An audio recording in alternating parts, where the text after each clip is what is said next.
war, but you a black man like me. That's right, and it's worth something. This is Blackwatch with Commanding General Yahanna, the only man to lead blacks, Latinos, and Native Americans. God made man on this earth. The white man ain't make man. God made man.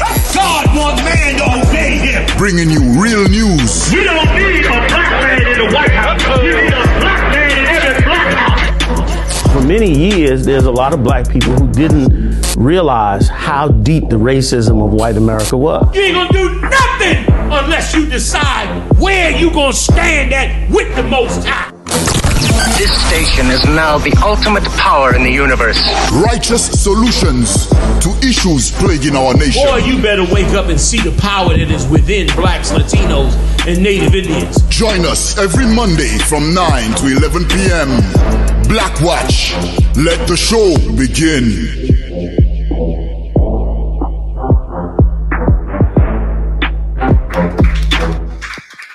Hey, what's going on, fam? Commanding General Yana here. ISUPK.com is the website. In the building with the heavy hitter himself, General Muhammad in the building. What's going on, General? General Mayak, General Haas coming off weekend assignments. Are they with us? They're not with us tonight, right? No, sir. Yeah, they are coming off weekend assignments, so they'll be here at a later time or a later date. We'll get it in. We got a lot to go into. Got Officer Morale, Officer Yediah in the building, holding us down. As usual, Officer Ibad as well. As Ibad with us tonight? Yes, he is. Yes, he is. That's what's going on. So hope you and yours is doing well. ISUPK.com, blackwatch.news. Y'all go over to blackwatch.news and subscribe. Everybody's subscribing over there at blackwatch.news, man. And it is getting very popular. So y'all got to jump in on it, man, and get up on it, all right? Kind of one kind. Everybody out there. So, General Muhammad, officers, we got a lot to get into tonight, huh? Kind of one kind. Officer Yediah, you ready to rock? Sir. Let's get it on. California's largest fire burns homes as blazes scorch the West. Like they can't get enough. They can't get enough of the punishment of the Most High. Go ahead. Kind of what kind, sir? California's largest wildfire merged with a smaller blaze and destroyed homes in remote areas with limited access for firefighters as numerous other fires gained strength and threatened property across the United States West.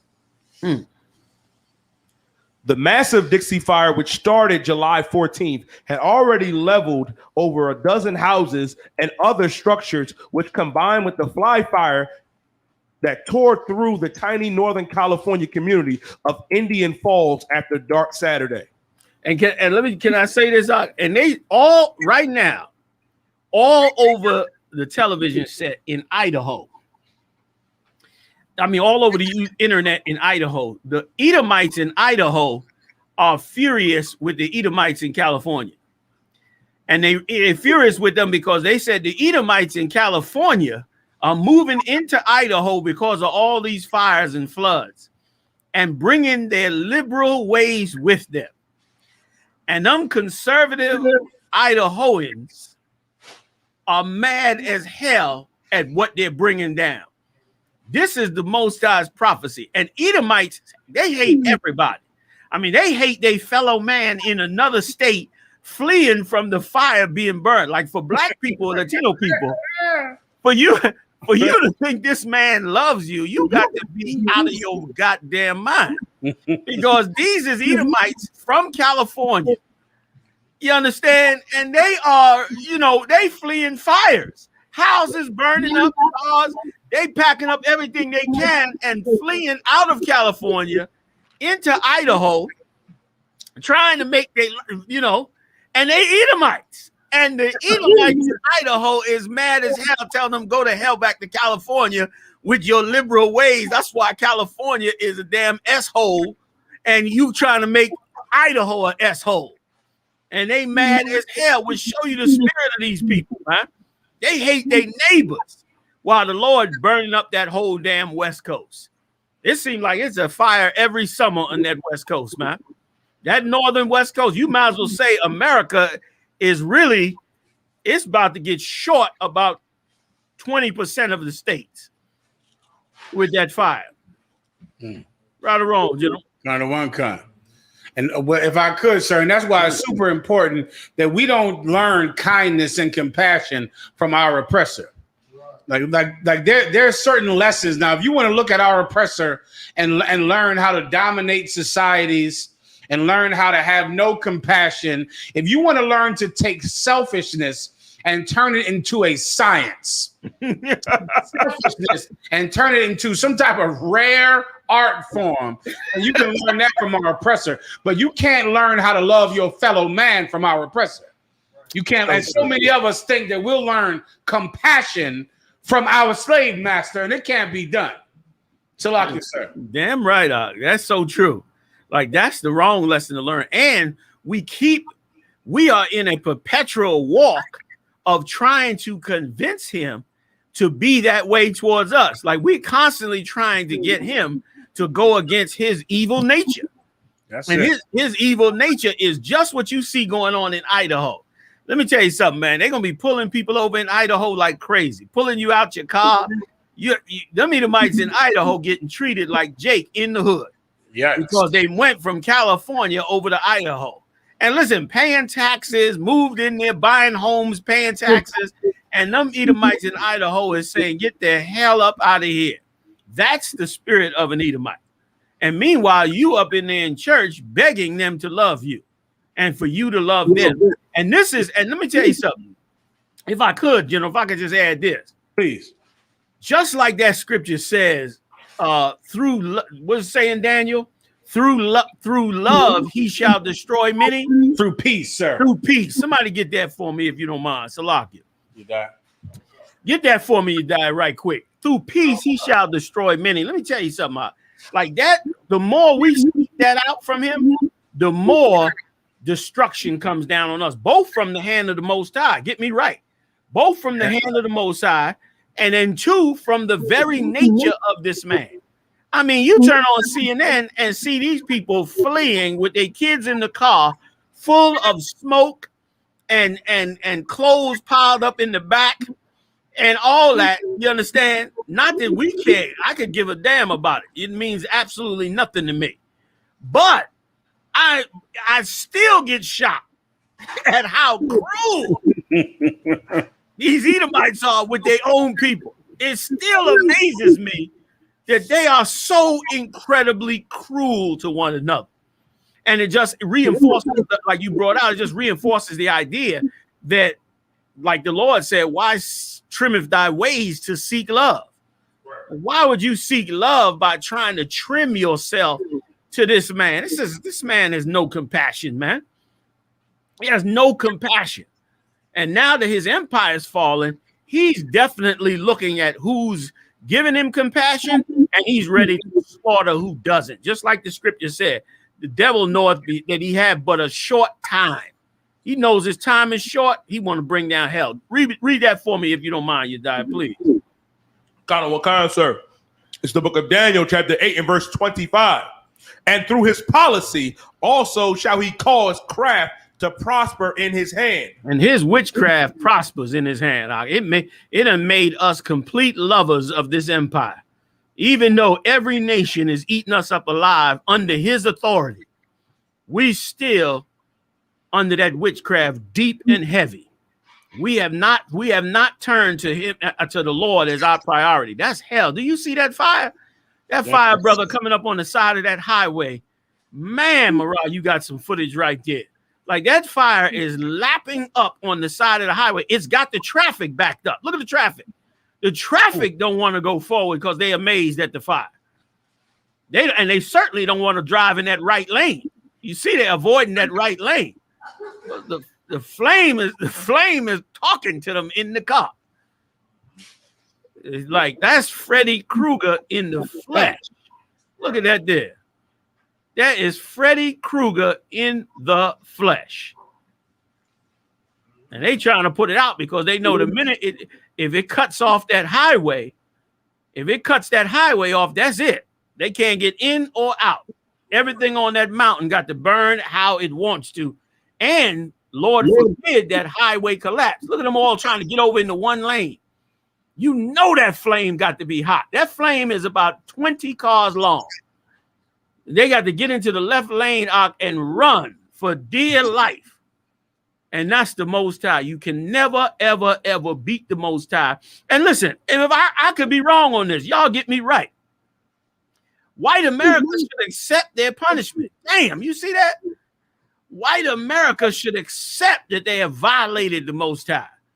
And then now they got to get a little punishment for it. Look at that thing. Like, that's biblical prophecy right there. You understand? Man, that's biblical prophecy. That's right. Go ahead. Khan. And he shall magnify himself in his heart, and by peace shall destroy many. He magnifies himself in his heart, makes himself like a God, like he's Jesus, like he's everything to you. And he does that, man, and our brothers and sisters fall for it, hook, line, and sinker, with great help from the church. Right or wrong? Kind of one kind. And then we brainwash, and through that peace, he wipes us the hell out. Scriptures say, right, get me right on this, General. Scriptures say it's a time for all things, a time to embrace and a time to refrain from embracing. Now's the time to refrain from embracing this man. Let's look what this was the thing that never ceases to amaze me, General. And you can tell me if I'm wrong on this. Kind of one kind. The Most High burn up your county, burn up the highway, burn everything up. Why don't Christians never say that's the Lord doing it and what we doing wrong? Like, why don't black Christians never see this and say this the Lord doing this? And then ask the question, why is the Lord doing it? They say it's the Lord when something happens to black people, but they don't never say that's the Lord doing that when it happens to them. Right or wrong? Kind of one kind. And of course, sir, if Christians ever had to give the Most High the credit for the terrible things that he does in this world, then that would directly go against a Christian preacher's profit margin. Christian preachers get paid to soothe people, not to make them worry. Damn. They're paid for that. Damn. People go to church to be soothed, to be pacified. Nobody is paying all of that Rolls Royce money and private jet money to be worried about no fire. They're paying that money so that they can forget reality. It's like asking a drug dealer, well, why don't you sell cocaine that is, that's less pure? Sell cocaine that doesn't get you high. They'll say, wouldn't that I can't make no money with cocaine that doesn't get people high. Yeah, you ain't gonna sell much of that. You might catch them out there in the beginning. God. They take a hit, they're gonna say, what is this weak garbage I'm snorting? Snorting this weak garbage. I'm more sober than ever. People sniff cocaine to get high. And people go to church to forget about reality, not to be exposed to it. Because God is surely burning down California, killing your mother and your father with COVID-19. He is definitely has you in poverty and distress for thousands of years, and you go to church every day so you can be blind to it. Damn. Fuck you, sir. Listen, that's heavy too. That's heavy. Like that church really will allow you to forget reality. Yeah. That's what you're saying, right or wrong. That's exactly what I'm saying. Kind of one kind. So you can forget reality and turn around and just live a lie. Nice story, you died. Salaki, go ahead, General. Salaki. No, that was it, sir. Go ahead, you died.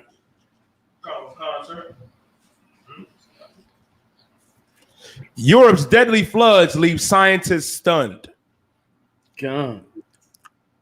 For days before deadly floods swept through Western Germany and parts of Belgium last week, Hannah Cloak saw a forecast of extreme rain on a Europe-wide flood alert system to which she belongs.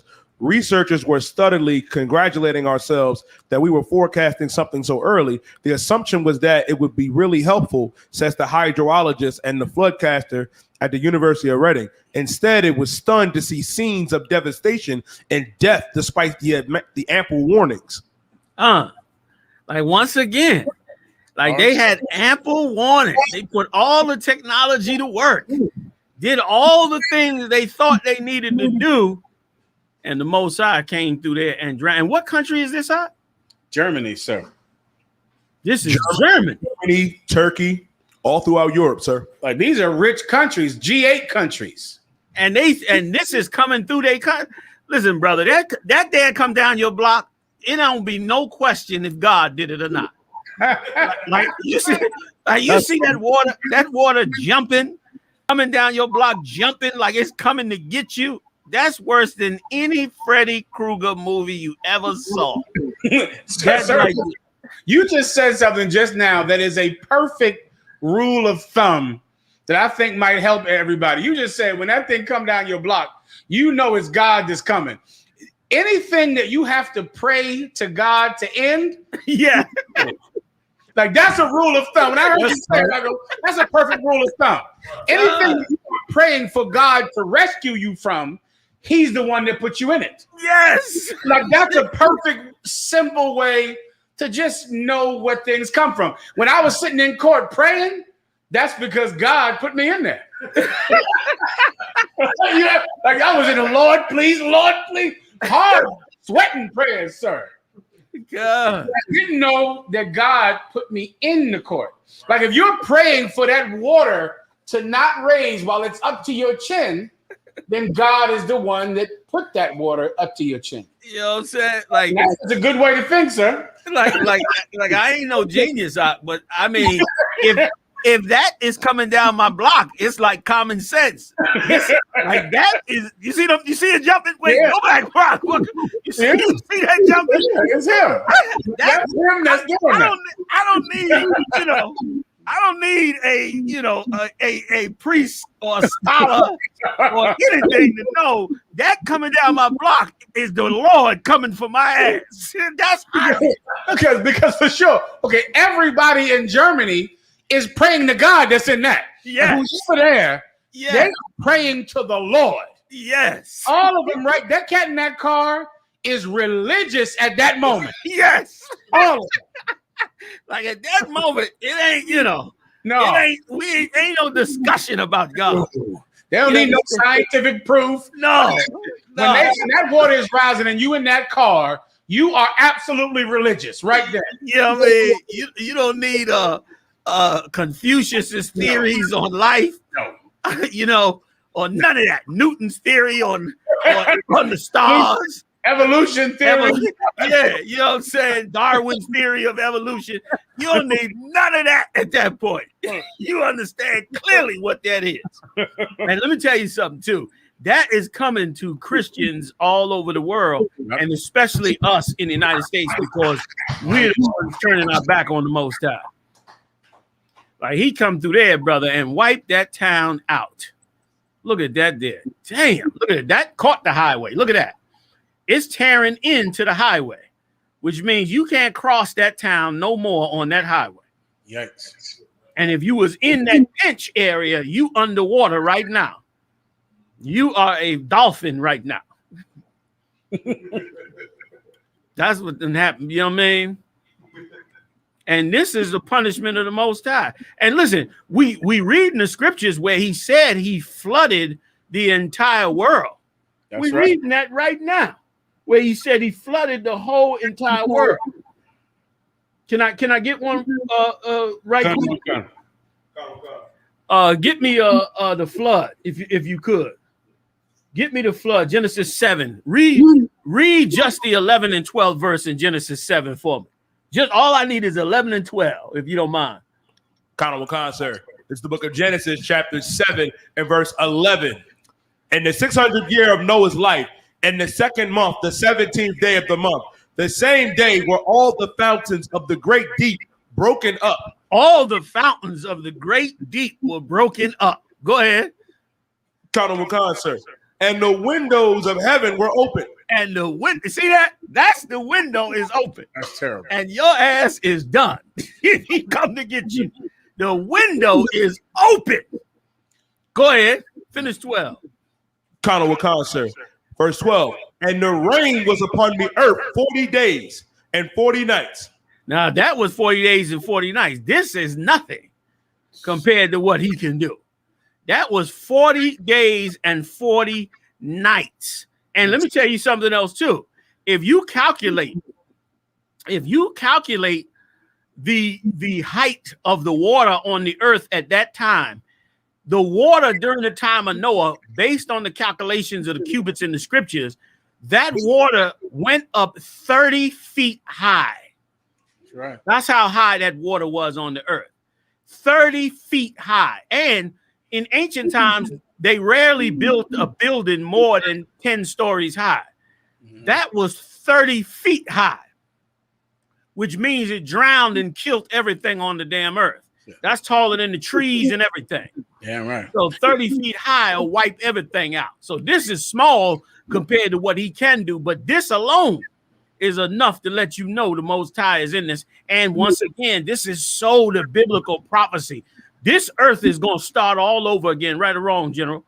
Come. This thing going to start all over again with the Lord's chosen in charge, because everybody else failed to serve the power of powers. Salaki. If I could, what Commander GEN.YAHANNA is saying is so true. This is a sign of the coming apocalypse, man. Stories like this are signs that Christ is on his way back. And it's directly out of the book of Jeremiah. It's out of the prophecies in the Old and the New Testament, the things that you have to look for to know when Christ is returning. Like this means Christ is coming back soon. And we should all act like it. Damn right. Yes, sir. Damn right. You so right. And nobody gonna have an excuse. You see enough of this, you ain't got no excuse why you didn't repent and didn't decide. Like every man can decide. Christ put it, if I could, General, just to add, what you saying is so heavy. Right. What you saying is so heavy that Christ said this, which, boy, this is a lesson to learn, and it's so simple but yet so deep. That Christ said, let your yea be a yea and your nay be a nay, according to the law. And brother, that alone, if you could just say to yourself, I'm not going to be a sinner, and I'm going to let my yea be a yea and my nay be a nay. If it's wicked and it's sin, it's a nay for me, regardless of the consequences, regardless of the position it puts me in, regardless of if I'm going to have to be embarrassed, regardless of whatever. And let me tell you, it frees your spirit up. Let your yea be yea, let your nay be nay, and decide to not sin no more. And you already on the path to getting our nation right. You can't be a hypocrite. Don't be a hypocrite. That's why he said, let your yea be yea and your nay be nay in that law. So you don't have to be a hypocrite. You understand? It might embarrass you. You might have done wrong and now you got to get it right. But say the truth. Let your yea be yea and your nay be nay. This is what I did. This is what I said. This is my position on this matter, blah, blah, blah. And then the confusion can go out the window and you can stop listening to some stupid preacher that's gassing you the hell up and telling you lies. And you got to now figure out right and wrong. And in most cases, you lose your compass of right and wrong. And now you sitting in church praising God and sinning every day of your life against the very power that's trying to deliver you out of this hell that you in, man. And one last point, if I could add on that, General. Come. And this is one of the things I so love about the I.S.U.P.K. and the generals, captains, officers, troopers, sisters, which is so heavy about the I.S.U.P.K. is that you meet brothers and sisters from all walks of life, and they come in here and really become brand new, be new people. I talk to killers. I talked to a killer on the phone just yesterday. I talked to a brother in the truth yesterday that is a stone cold body count, brother. Mm-hmm. And this brother is so right with the Most High. It's damn near like the harder you are, the more you don't give a damn once you decide to be righteous. Yeah. Once you decide, I'm just going to do the right thing according to the Most High, you know what? If you don't care how you look, you don't care. You're just gonna do what's right. You're gonna make your yay, your nay, nay. No, I'm not doing that because this is wrong. I'm doing this because this is the right thing to do. That's right, brother. That could change our whole life. Just that alone. Yeah. Just that alone could change our whole life, and which is so heavy in what you're saying. Like we don't have no excuse. once this comes out. But that whole confusion, that whole elixir, like you said, that whole cocaine that we snorting in church every week is keeping you high all day, and the drug dealer ain't gonna stop because he got to stay getting high. That's it. He got to stay getting that money. So why would he tell you the truth when you got to tell the truth? You got to become an ambassador of Christ by yourself with your brotherhood and sisterhood. Like, you got to individually say, I'm changing the game. I'm just going to be right. You understand? Just be right with yourself. And then when that situation presents itself, you'll just be able to say, you know what? The right thing is this. The wrong thing is that. And then it becomes simple, man. It becomes simple. And it don't always mean your benefit, right or wrong. You know, Lord knows we caught hell on these streets. Officers, y'all know too. Of course, we catch hell on these streets for being straight up truthful with all our brothers and sisters, man.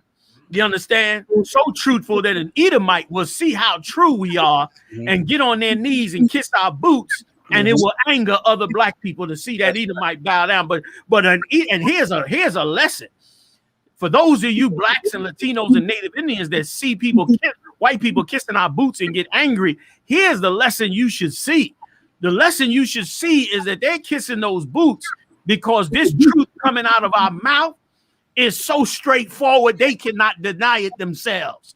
It is so straight up that they can't deny it. If I could, General Muhammad, if I could get Marad to tell everybody about the meeting him and Yediah and the rest of the Philly officers went to today and the reaction that they got. And they wasn't expecting this reaction because they so used to battling so many demons that they went into a meeting today and Marad was breaking it down to me and it was amazing. If I could, please, Marad, Yediah, break that thing down. And a big shout out to Arawakia. Was it Arawaja? Marah. That was I.S.U.P.K, sir, in I.S.U.P.K. Oh, big shout out to I.S.U.P.K and I.S.U.P.K. Big shout out to them two officers, man, because they went in there and shocked. Break it down, Marah. I'm gonna shut up. Go ahead and break it down for them. Councilman Khan, sir, if I may, we went into a non-violence meeting today. With the city, correct?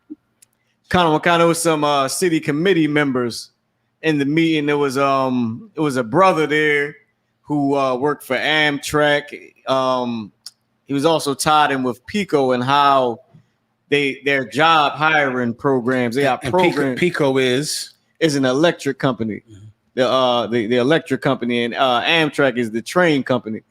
So he what he does is he deals with their hiring process, all the programs. They got programs that don't even check your background, that hire you and train you to do their job, and they start at $28 an hour and up, and with no background check. They're not even talked about. It was a devil there that helped get grants to nonprofit organizations. And it was the two brothers and sisters there from the committee, and everybody else was just like, the average people there. It was a few other devils there too. That was they were, I believe they had something to do with like the church. This meeting was at a church. How did they respond when you dropped that truth on them? Khan, now if I may, so before we got a chance to speak, the brother who is helping to initiate, to set up that whole meeting, he spoke and he had some good points. He was, that brother deserved a flyer, if I may. Yeah. So by the time we got the chance to speak, we of course bigged up the brother, had everybody give that brother a hand for all the powerful things that he brought out. And we began to state the facts on why gun violence happens, like James 4:1. I.S.U.P.K pulled another scripture as well, I believe.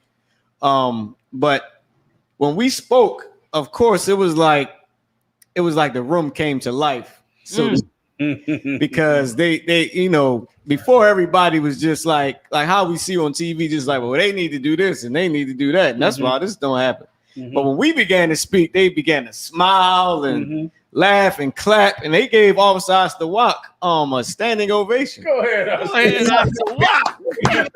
I don't even know, so they gave him a standing ovation. And of course, Yediah, man, Yediah brought out how, you know, how we always say, you short $1, you don't get that 4 wings and fried rice. I mean, they laugh. Go ahead. We mentioned that Christ was black. They clap. That Christ was black. Christ being black. Yeah, I mean, and it was amazing. They want us to come back every week. They're gonna have to meet every week. Next week is on culture. So, you know, that's something, the black culture. The black culture. All so, right. So they received it pretty good. So, if I may. Well done.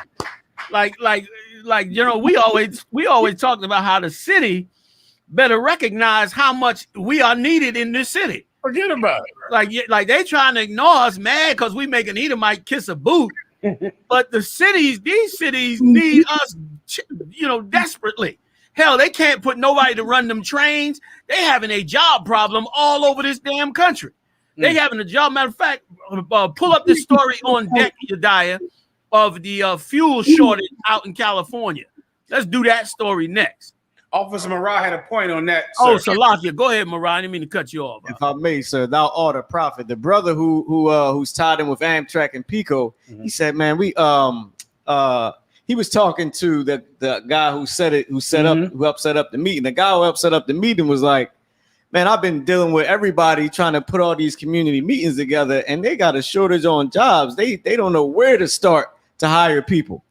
I was like, see that? Like they don't even know where to start. And and then later on, the sister, because it was a sister running it, they went in to say how they started to bring out how we needed education on jobs and how we needed to connect jobs with school. And the brother in the school, I forget his name. He got a program right now, a child economics program, and we mentioned that there. They was like they wanted to, you know, the child economics. Is that the brother in Baltimore? I believe so. Connor McCann in Baltimore. You're right, Connor McCann, the certified teacher. That's right. He's a certified teacher. Connor McCann. And like began to tie all that in, and they, you know, they was like they want us to come back after they heard all that. Like once again, they neglected the streets, and we did not. We went and did what Christ told us to do, and now come to find out they need the streets. That's it. And needed so much so that now they willing to forego all that bull crap about background checks and your past history and all that other old stupidity that they coming up with.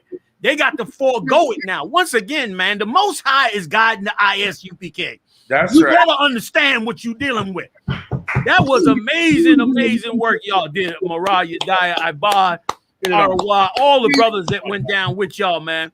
Like once again, they may not like the fact that we tell them the white man is the devil. And thanks be to the Lord, we got the courage and strength to tell them that. But here's what they better do. They better look past that part of the truth if they don't like it, and they better get with the Lord's program, because eventually this place gonna come apart. And you know I want to pull a script on it. If I was you gonna say something, General, I ain't want to cut you off. Marah, sir. Marah, go ahead. Salaki. Last thing, sir, which proves that you definitely a prophet. That's just if it was the average day, I would have saw. That's just to say, if it was the average day, I would have looked at y'all. I would have just kept walking by. I'm gonna be transparent because I would have saw you. I just would have been walking by. But after y'all came here today, you know, now I know who you are. Dang. We can talk. Oh, man. Dang. Go ahead. That's heavy. That's heavy. And listen, damn right. And listen, after a while, the whole damn world is gonna know what we are, and they're gonna understand what we are, and they're going to find out we are through Christ. We are the greatest thing that ever came along to the Black, Latino, and Native Indian community, man. We the best thing that ever happened to this community, man. Y'all did an amazing job, man. Big shout out to all of you brothers, man. You know, man, for doing such an amazing job. Can I just get Isaiah 14, 9, and 10? Real quick. Y'all know what I'm looking for. This is one of our usuals, you know what I'm saying? Like that say something. Listen, let that be a lesson to everybody out there. I don't give a damn what nationality you are. Let that be a lesson to all of you out there. Stop hating on the I.S.U.P.K, the Hebrew Israelites. Stop hating on us, man. Like, we're not in these streets for our own joy and our own fun. It ain't fun having to argue with you every weekend to get you to stop sinning and smoking weed and buying hoes and breaking every law and putting a gun in somebody's face at the drop of a dime and getting locked up in cages, writing your mama with tears in your eyes. That ain't fun, fighting you to stop doing that. It ain't fun. It's stressful, pushing so hard to get you to come out of that world. But look at these brothers coming up under us and see how they coming up so amazing. See how strong they are, the lives they coming out of.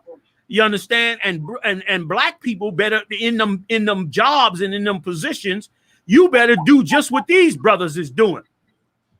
You better turn around and jump up and open them doors up and let them hear and see what we're doing and start utilizing our avenues to bring those into fruition. Big shout out to Tazaliah. Tazaliah got us up on Clubhouse. Let me hit them Clubhouse niggas in the head. I heard they up in there arguing all the time. I ain't been in there yet. I think Tazaliah got us up on Clubhouse. So we in there now. So you get my point. Like they need to recognize that, man. Like they was you see what Marah said. They didn't know where to start. Right or wrong, Marah? Khan, sir. They didn't know where to start. And now they understand where to start. We the tip of the spear, brother, on this truth. Y'all did an amazing job, man. I don't want to keep going on. I'm gonna let Yediah read that scripture, and then we gonna go. Was you gonna say something, Marah? I didn't mean to cut you off. Go ahead. Live, sir. Okay, the water. General, can he go ahead?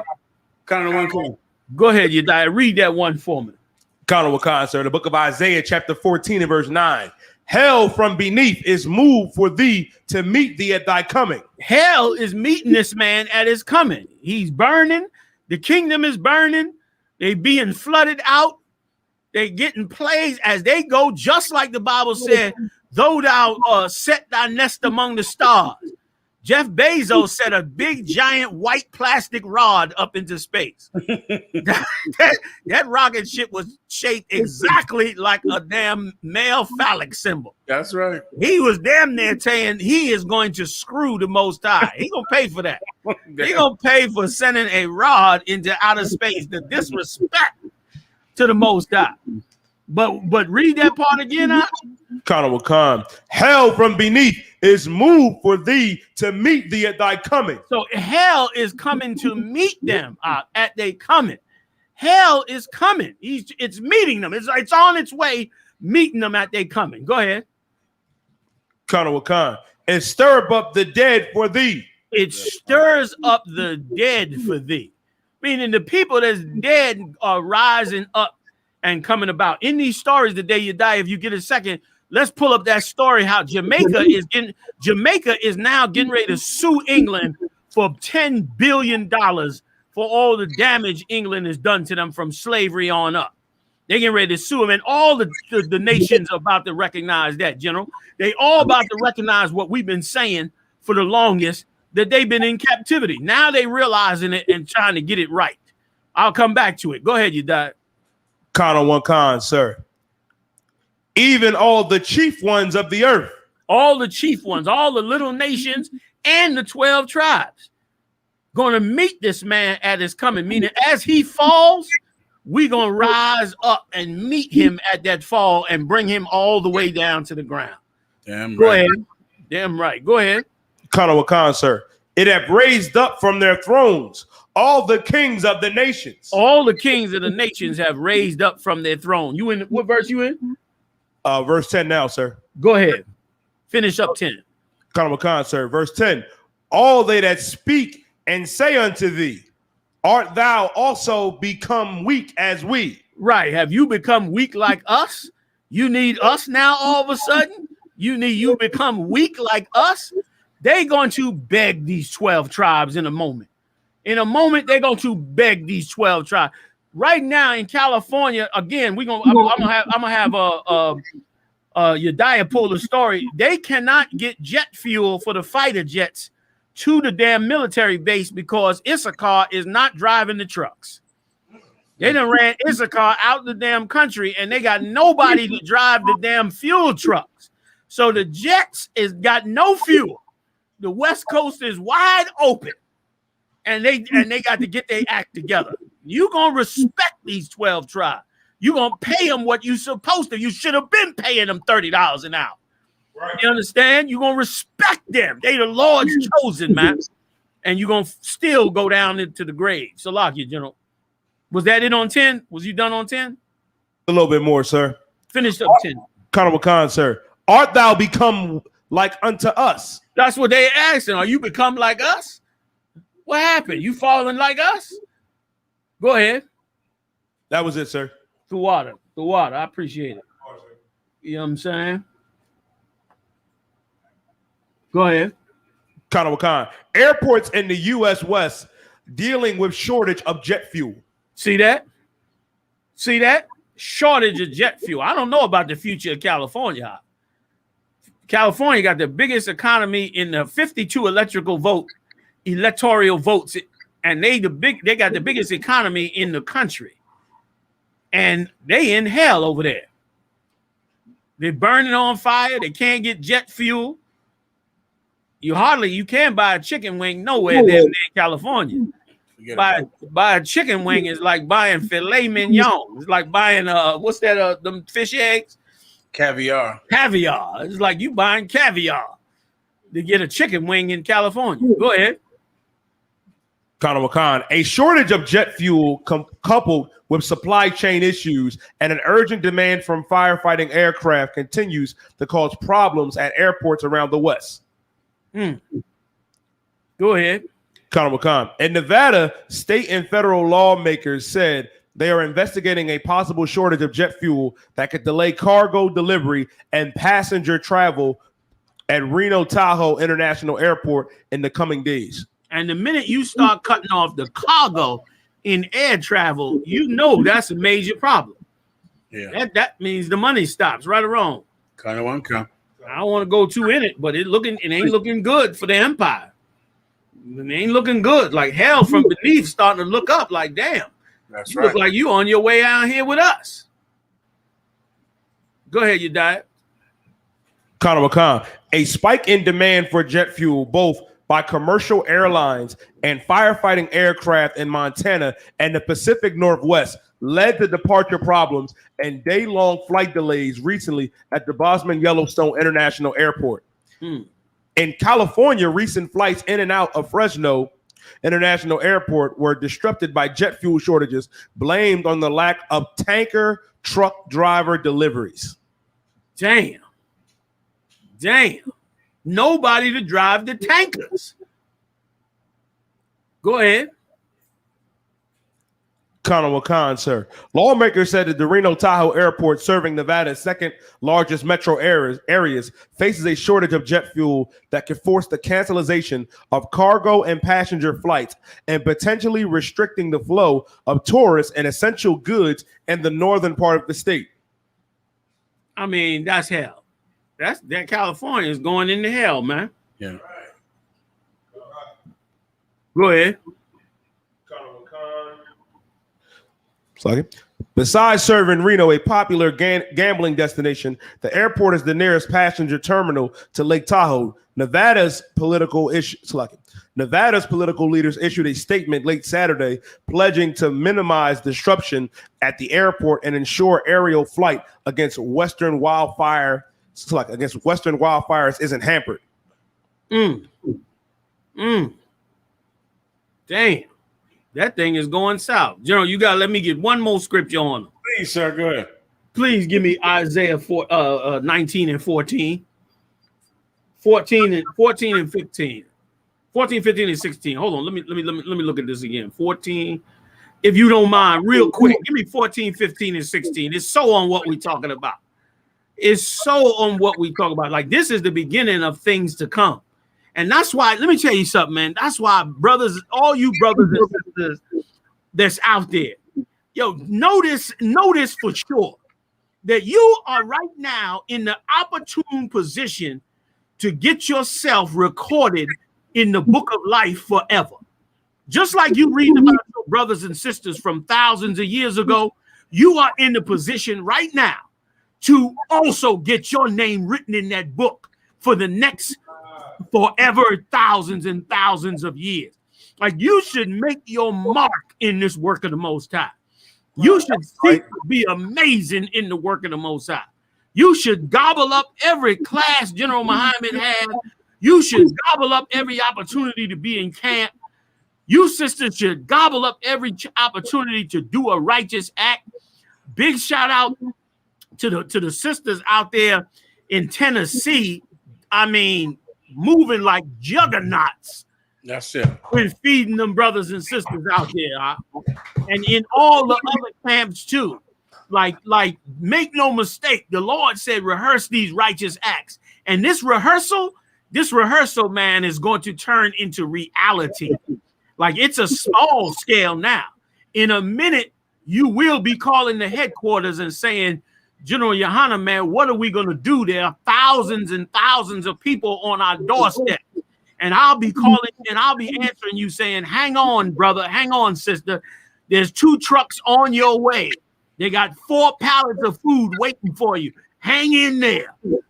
You understand? Like, you about to get you about to fall into a real spiritual military operation as the Lord begins to bring this place down to its knees. And it's going to be glorious to be a part of. It's going to like that meeting Mariah and them brought out is just a glimpse of the glory and the honor and the self-respect that you have so justly deserved and have not received at the hands of the heathen, man. Like, now that he is coming down because of the hand of the Most High, now they honoring the brothers. Now they respecting the brothers. Before they clutched their purses and feared you. Like that sister said, before now, I would have walked past you, but not anymore. Now they're waking up to see what is really happening in the earth and how much the most valuable thing in the world is a black man, Latino man, a Native Indian man. You see a 4'5" Mexican walking down the street, that nigga is highly valuable to the Most High. That's right. He might be 4'11" cutting grass, but that nigga belongs to the Lord and is valuable in these last days, man. And the only reason you don't know it now is because Esau have not been willing to recognize it in his vicious brutality.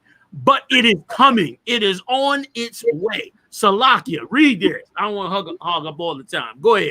If I may, sir, Isaiah 14:15. Isaiah 14th chapter. I'm sorry, 19th chapter, 14th verse. Try that.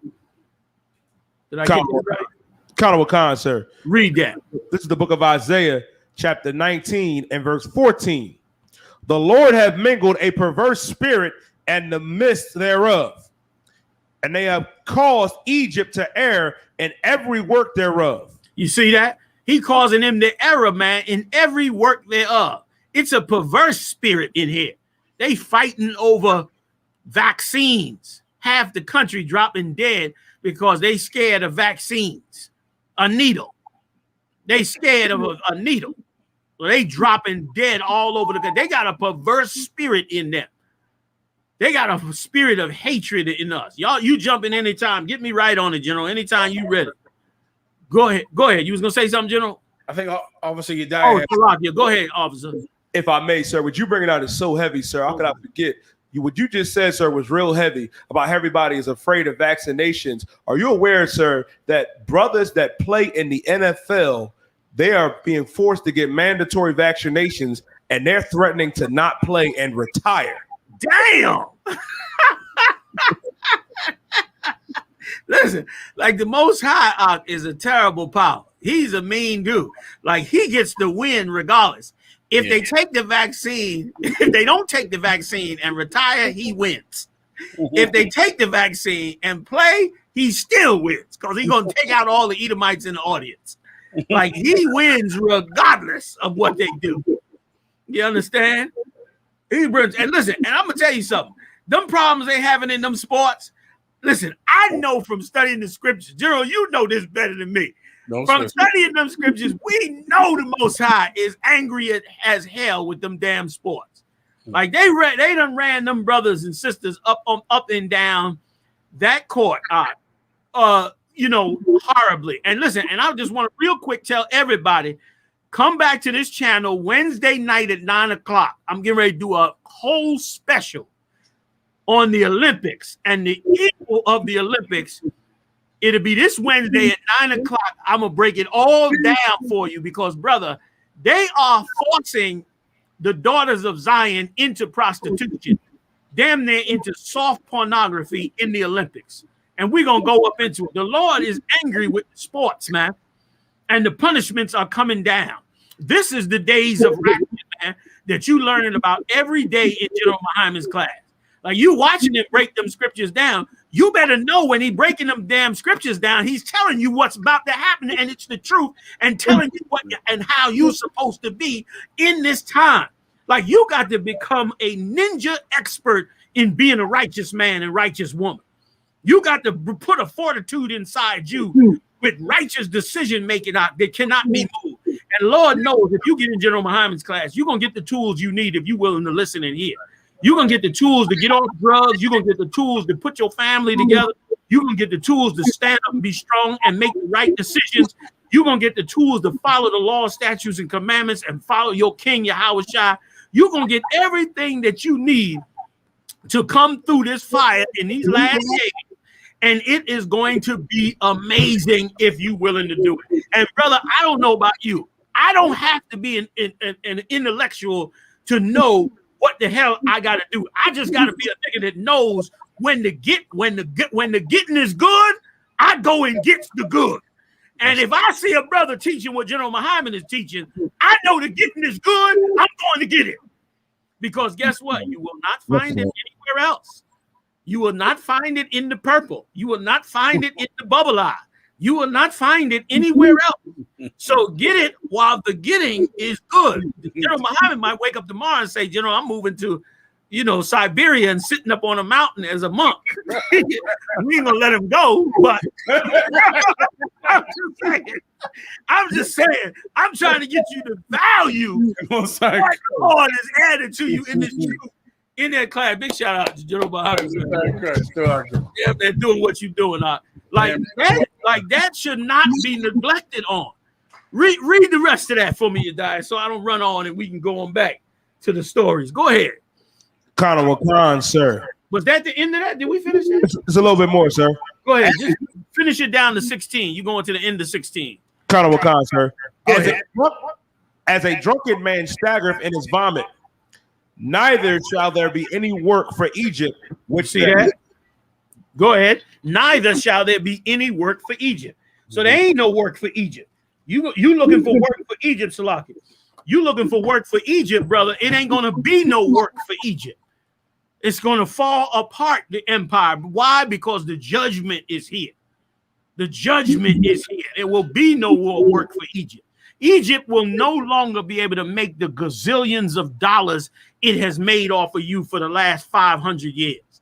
Now the Lord is going to bless you instead of them. He's going to bless you instead of them. Now, let me tell you something. The fear that Esau has had for so long is coming to reality. And here's the amazing part. The amazing part is the Lord is waking you up to see it. He's waking you up to see, damn, look how valuable you are. Look how important you are to this man's empire and to the slavery he has kept you in for 400 years. Look how valuable you are. And more importantly, look how precious you are to the Most High. He's waking you up to see it. And now that you're seeing it, boy, oh boy, just like it's saying Ezekiel, he's going to breathe life into, he's going to breathe the breath of life inside you. And you're going to stand on your feet. I'm shutting up. Go ahead, you die. Salam. Which the head or tail, branch or rush may do. Verse 16. High or low. Go ahead. The book of Isaiah, chapter 19 and verse 16. In that day shall Egypt be like unto women, Meaning they ain't gonna be strong. They going to be like a woman. That's twofold too, because he's gonna be just like a sodomite and like a woman. You're gonna be in fear. You gonna get me right on it, General. Go ahead. And this shall be afraid and fear because of the shaking of the hand of the Lord of hosts. Woo! You see that water coming? You see that jet fuel getting cut off? You see them fires on the West Coast? You see the new variant, the 7. What they call it? The Delta. No, they call it the Delta. Listen, they giving it military names. Alpha, Delta, the Beta, the Gamma. The Delta on its way. That's the hand of the Most High. That's right, sir. That's punishment for being so cruel and so evil. Go ahead, Op. The scripture said his children shall seek to please the poor. Am I right, General? That's what it says, sir. His children shall seek to please the poor. They're gonna realize what evil they did, and they're gonna seek to try to fix it. But the judgment's already set. Go ahead, Yadai Salak. I'm gonna get off it so we can get to them stories. Go ahead. Khan. Go to the story, sir. No, was you finished on the bottom of the 16? No, General call for the story. Go ahead. Oh, so I didn't call for a story, sir. Okay, Salak, can you? I is saying there's a little more here. Is more past 16 or up to 16? The end of 16, sir. Go ahead and finish it then. Khan. Because of the shaking of the hand of the Lord of hosts, which he shaketh over it. Which he shaketh over it. Yeah. That's the shaking that's coming out. He's shaking over it. He's shaking up this whole entire empire. And this Delta variant, brother, if they have to go back and lock down again, get ready to see Edomites jumping out the window. Oh, yeah. Like if they go lock this empire back down again, they rioting right now. What country is that over there? Oh, in Europe that they rioting because they don't want to go back into lockdown. Is it Spain or France? I'm not sure. One of them countries they out there full out. I think it's France. They out there, brother, full out turning over cars, trying to bust people in the head. They in full out warfare with the police over there in Europe because they do not want to go under lockdown again. And they're going to be jumping out the windows. Go ahead, Salah. Guy has it, sir. Go ahead. Oh, you got it? Go ahead. Khan, it's France, Greece, and Australia. Damn. 3 countries. Which means what? It means that it's coming to America.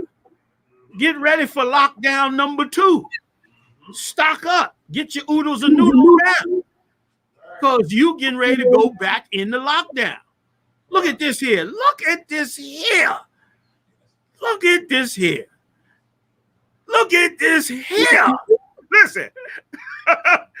Listen. When we riot, it's bad. But when them Edomites get it on out, they damn near burns the Capitol down to the ground. Like, this is a mess. And, brother, that's because they don't want to be on another lockdown. But the plague, the beating from the Most High, the belt is out and the beatings have begun for this evil. Go ahead, Idai. Was that it on that? Khan, sir. Next story. The water, please. Salagia. I ran with that. Salagia, General. Repair the damages that our ancestors experienced. Jamaica to seek more than $10 billion in reparations from Britain over Atlantic slave trade. You see that? Now that, brother, is unprecedented because Jamaica has always danced to the tune of the Queen. And finally, they realized that it has been a hustle. And Jamaica was one of the countries that got into that whole that thing where they was loaning. What's it? The World Bank. That's right. Jamaica is one of them countries that took money from the World Bank. The World Bank then told them they couldn't sell their own goods in Jamaica to a degree and to different countries. So they basically took the loan, and then the World Bank pretty much starved their country to death. All them loans they got, and nothing has happened to the brothers and sisters in Jamaica. As well known and popular as Jamaica is, there are people living in Jamaica still living in shanty towns, which are houses made up of aluminum siding, aluminum roofing. And finally, Jamaica said, enough is enough. We want 10 billion for what you did, which is small compared to what they made off of them. Right or wrong? Kind of one count. Go ahead, you die. It's a lock. Honorable Khan, Jamaica plans to seek reparations from Britain for its role in the Atlantic slave trade in the 17th and 18th centuries. A former British colony, independent since 1962, Jamaica was a grim destination for captured Africans who were part of the slave trade conducted by both the British and the Spanish. The Spanish are the ones that mainly cut the babies out. Yeah. The British was cruel as hell too. The British was known for the raping of the young men. Known for it. Raping of the young women. Go ahead. Honorable Khan, according to the National Library of Jamaica, about 600,000 Africans were shipped to the Caribbean nation and exploited in dire conditions as money was funneled to wealthy plantation owners living in Britain. So the ones in Britain, all the Edomites you see that own all that wonderful land on the countryside, that's just having a good time and acting a damn fool. They got on if I could, General, on Amazon Prime, right? They got a movie on a series on Amazon Prime about this British. Let me just see if I can grab the name real quick. It's on. Let me just check it out. Really, it's called Clarkson's Farm. If you ever want to see, it's an Amazon original. If you ever want to see the wealth and the growth of these Edomites and how much they got and how much they just play with their riches, go on Amazon Prime and look up Clarkson's Farm. This Edomite is so rich, he got a Lamborghini tractor. Y'all didn't hear me. He got a Lamborghini tractor. Like his tractor that he pulled the crops with, it's made by Lamborghini. That's how rich this Edomite is. And he's one of those owners that inherited tons and tons of money from having their families having slaves. He's a perfect example of that. Go ahead, you die. Salaki. Go ahead, General. Getting in. Salaki. Please go ahead, you die. Well, I might have one point, sir, if I could. Please. And this is helpful to everybody who watches these reparation stories. These stories come in the news probably every 5 years, 10 years, reparation stories. I'll try to explain it. Okay, right now, weed is legalized, right? Right. So now, let's say they pass a law or they submit a bill saying every brother who was fined or ticketed or put in jail for selling weed when it was illegal should get reparations. Would you ever get any reparations? No. Why would they not get reparations? Because when they sold the weed, it was illegal to sell it. Let's say a woman who abortions are legal right now. But let's say back in the 70s, before abortions were illegal, every woman that went to go get a backroom abortion, every woman who put a coat hanger in herself to get an abortion says, I want reparations because now abortions are legal. Can she get a reparation? No, because when she put the coat hanger in herself, abortions were illegal. Well, you can never get reparations for slavery. Never. Because at the time when there was slavery, slavery was legal. So it's symbolic. Any talk of reparations for slavery, when slavery was an absolutely lawful process, it was lawful. It's like saying, I want reparations from Coca-Cola because back in the day, Coca-Cola would put cocaine in the soda. Cocaine is still in Coca-Cola right now, except it's dead. The property to get you high is not in Coca-Cola anymore. But I want reparations for when it used to get you high.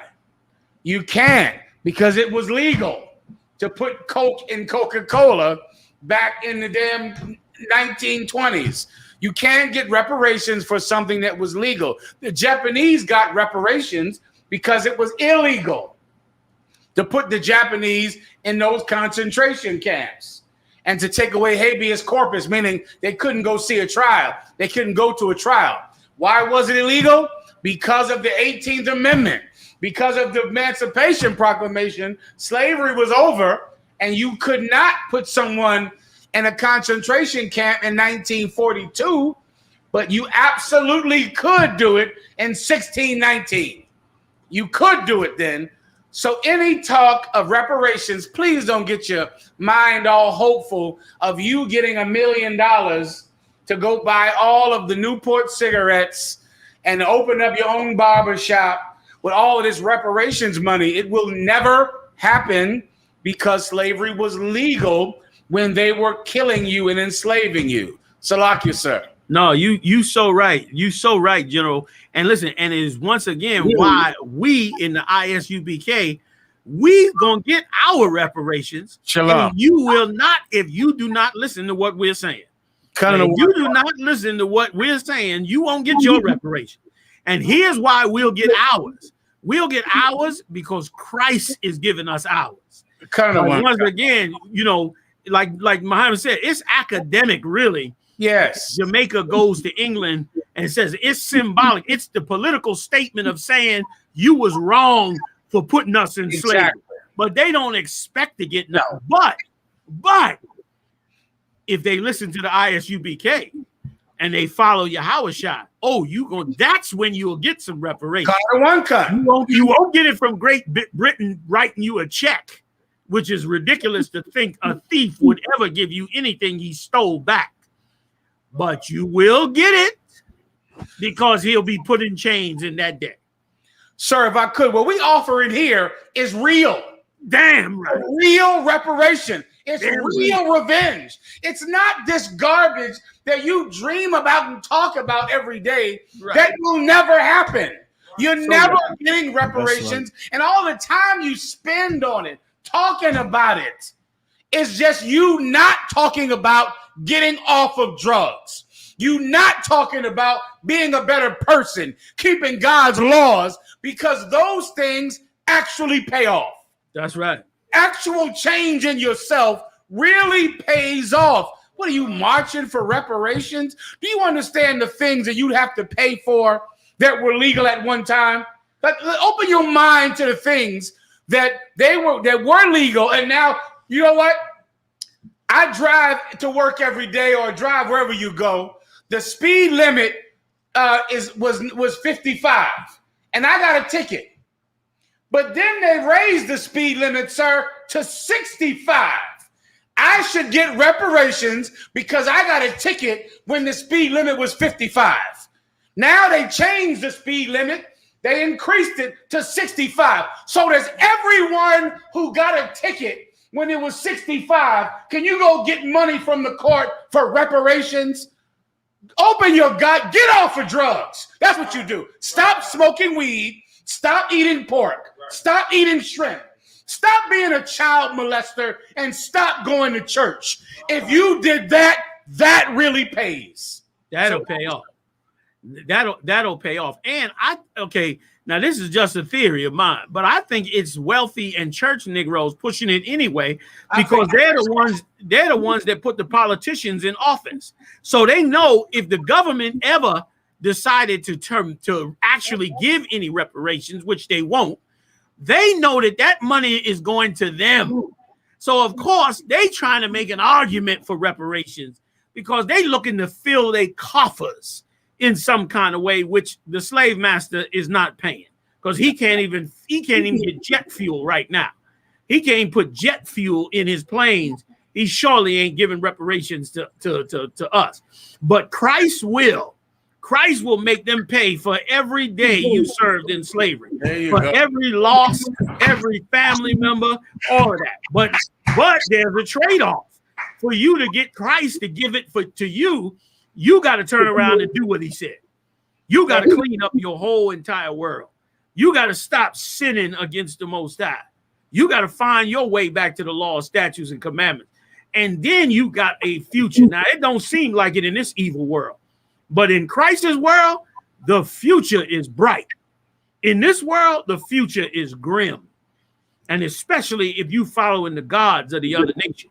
You go into church following the philosophy of a white Jesus, or you go into the mosque following the philosophy of the Arab gods, or you go into the temple to worship the god of the East Indians, or any other god around the world, then you playing a dead hand, because you're not going to get what Christ is going to set up in this kingdom for the righteous. You won't get that. But when he returns, those that are with the scriptures say, the gates shall stay open day and night to bring in the riches of the Gentile. Christ pays. He gonna pay and take care of the things that you've lost. But these other nations could care less, like General Miami brought out in the beginning. Stop sniffing that damn cocaine of Christianity, man. That's it. Stop sniffing that garbage, man, because that stuff is killing you. It's killing you with false hope and daydreams and no truth at all. You so right, General. You so right. Go ahead. You was going to add something to it, so Yes, sir. Okay, come. In fact, I might have one little slide point if I could, and it goes back to the forest fires out in California to in Germany. And here's what all politics runs into, that our people just don't understand because of our good and decent nature. Blacks and Hispanics have a kind nature, and because of that kind nature, we don't understand that we are dealing with a snake. There is a way to stop the forest fires in California. There is a way to stop all of the flooding in Germany. The problem is that all of those natural disasters run headlong into profit, into making money. Because of that, you can't stop any of the things that you in your mind would love to go stop. You love to save the environment and save those turtles with the straws in their damn nose and the bag and plastic bags wrapped around their goddamn neck. Do you know the state of California, with the money, they could install sprinklers. The fires happen every year in the same place, the same time of year. They could install a sprinkler system up there. Here's the problem. Insurance companies have people that go do math, and they decide whether or not it costs more money to prevent a problem or just to pay for it after the problem happens. I think they're called profit loss analysis. Profit loss analysis. And that's why there's certain cars that are going to blow up, or the gas tank is going to blow up. They know that gas tank is going to blow up, but they do the math and say, we'll pay off this many settlements. It's better than recalling the car. And they do this with everything. With everything, they say, well, we could stop these forest fires, but then we'd have to take water away from the almond industry, the avocado industry, all the other industries in California growing the planet's almonds. The almonds they eat in Iraq come from California. You understand? The avocados eaten everywhere come from California. Those plants need water. We can't drench the ground to make the ground wet, because we need that water to make money. And because of the greed, you can't solve the problems that are right in front of your face, because the solution will run headlong into greed. And as long as our oppressor is in charge, the forest must burn, the ozone must be depleted, and that turtle has to deal with that straw in his goddamn nose. As long as our oppressor is in charge of the earth. Here's the good news. With a new Lord over this planet, all of the problems go away. Everything that you hate about, injustice and hunger and violence and the environment can all be solved with a new steward in charge of this planet. And that is real. That actually pays off. Salakia, sir. Damn right. Damn right. Damn right.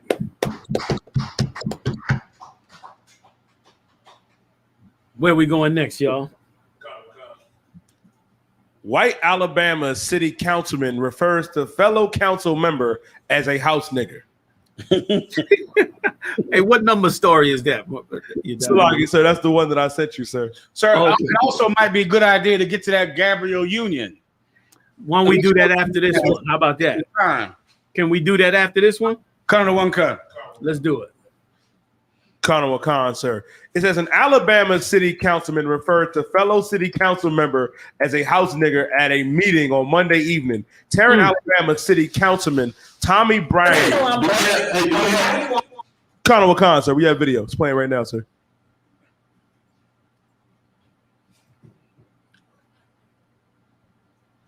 I want to play the video, sir, or read more of the story? Go ahead. No, go ahead and play it. I mean, I know I'm I want to address what I have to say. Do we have a house nigger in here? Yeah. God damn. Wait. Play that. Rob, back it up again. I missed it. I mean, I know I'm I want to address what I have to say. Do we have a house nigger in here?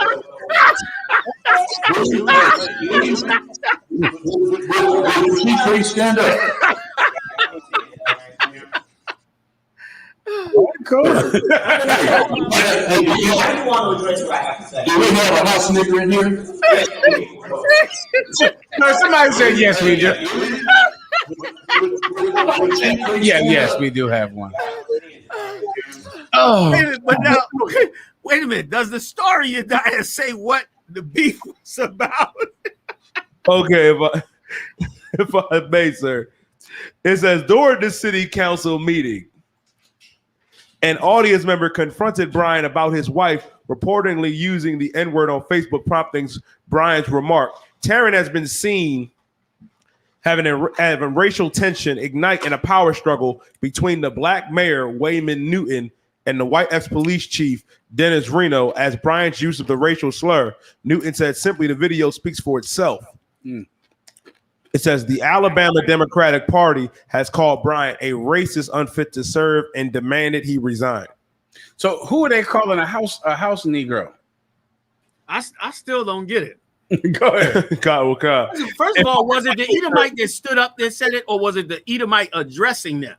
It was the Edomite that stood up. Okay. He's beefing with the mayor of Alabama. You know, the mayor of that city in Alabama, who is a brother.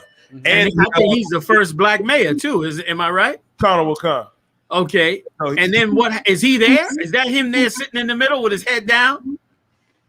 Sir, he's not there. Okay, go ahead. Sir, he's not there. He's beefing with him, and he's beefing with the ex chief of police, Who's white? who's white. Okay. Who is he calling a house Negro? He was calling the white. He was called the ex police chief, Who's white? who's white. He was calling a white police chief, an ex-white police chief, a house Negro. Connor Khan. All right. Because of how because he's on the side of the mayor down there in Alabama. So is the ex police chief in the building with him? I believe so, sir. And so he said to the council, do we got a house nigga in here talking about the ex police chief? And somebody said, yes, we do. So wait, so I guess since it's a black mayor, the Edomites consider themselves the niggas now. Because he calling the Edomite the house nigga. Am I right? Damn. Connor Khan. He also wasn't just referring in the article, he was also referring to the sister as well, too, sir. The sister on the far right of him in the white jacket. Yeah. Yeah, Khan. like that, like them Edomites ain't they just bold as hell. Jake fighting tooth and nail. He just called her a house nigga. You got more on it? Sir. That was mainly it, sir. But the person, Okay. Let's get to you was gonna say something, General? the person who said the term house Negro was black. Sir. It was that devil right there. The devil, the councilman, The one standing up. because he's beefing with the mayor of Alabama And with the gist of it, though, and how it started, he's been known to make racial comments like throughout social media and in some of his speakings, and they're calling them out on it. And he's like, well, how is this getting out? You know, and he's directed it at the white police chief that's siding with the black mayor and the sister that's up there. That's why when he turned, that's why he said it twice. And the second time he said, will she stand up? And the camera zoomed in on her. Damn. All confusing and a mess. So, okay, the one that said house nigger is white and he is a racist. And so he's calling a white police chief a house nigger because the white police chief is siding with somebody black. The black mayor. Okay. So he's saying you, meaning it's like reverse, meaning yes, house nigger because you siding with those niggers. Right. And so in other words, he's saying, he's a field nigger. I got you. And the ex-police chief is a house nigga. All right. Okay. Listen, I mean, you can't fault the man for taking his rightful position as a nigga. Exactly. It looks like he's getting ready for the future. Yes. Like he's on being he's progressive. Rebellious slave. That's what he's planning on doing. Yes. I don't think that'll be allowed. Like he's moving progressively. Yeah. Yeah. God. General Hazayan is here, sir, in case you need him. Shalom. Hey, y'all about to my sir. Good to see you, General. Good to see you. Good to see you, sir. All right. All right. Let's go on to Gabrielle Union, y'all.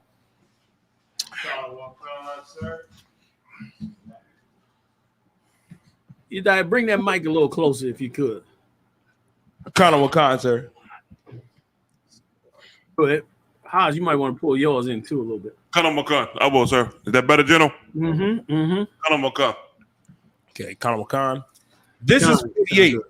What's up? This is 48. Dwyane Wade gushes over Gabrielle Union's beauty by sharing a half-naked photo of the actress. Dwyane Wade shared it?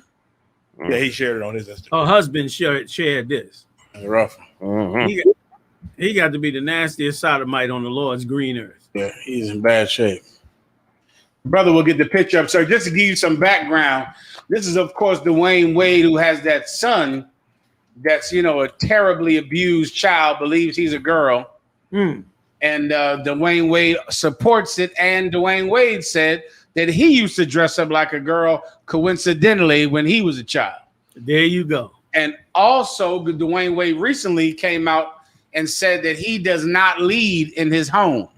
That was all over the internet from Dwyane Wade saying that he is not the head of his household.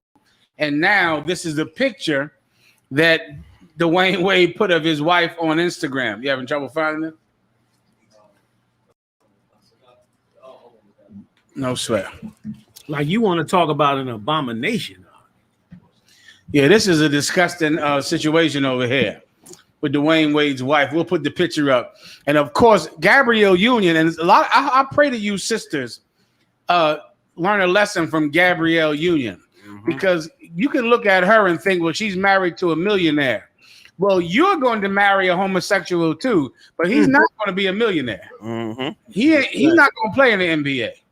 And even though Gabrielle Union's husband plays in the NBA, she still feels the lack of a man in her life. Yep. Is what this picture is about. This picture is what a woman does when she is in desperate need of a man. And Gabrielle Union is in lack of a man and needs a man. And that husband she has is a closeted homosexual and barely closeted. He's barely in the closet, sir. Yeah, he's almost a full out homosexual. And I can't wait in the future to where someone talks to that little boy and they figure out how this boy dresses like a girl and his daddy did too.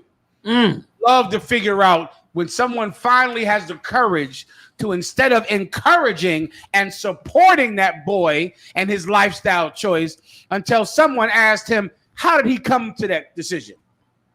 How did he come to this decision to dress like a girl? And then maybe you'll find out that someone molested him the way they molested so many little boys that now you celebrate as heroes of the transgender movement. on, They're all celebrated now when really there's a criminal that's getting away with something. There's a vile criminal that is not going to come to justice because you're celebrating the criminal's effect on some child. And so now here's Gabrielle Union. Can you see that, sir?